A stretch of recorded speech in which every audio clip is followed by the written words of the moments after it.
Sekolah madrasah di Kabupaten Oku masih menerapkan pembelajaran tatap muka terbatas atau PTMT 50%, baik itu di tingkat RA, MI, MTS, dan MA, dengan proses belajar mengajar dibagi menjadi 2 sesi untuk setiap harinya.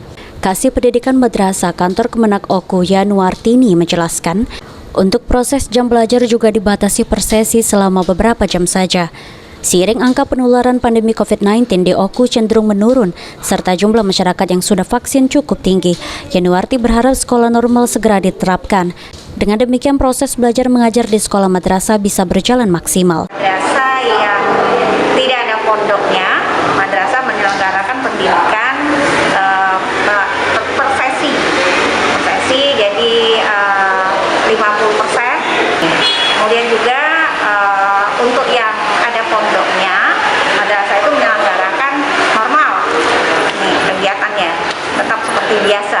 Iya, kita sementara ini kita berdasarkan edaran, kita masih tetap sesi, tapi kita menunggu edaran berikutnya. Tapi kita mengharapkan semua madrasah menginginkan agar belajar itu seperti biasa kembali.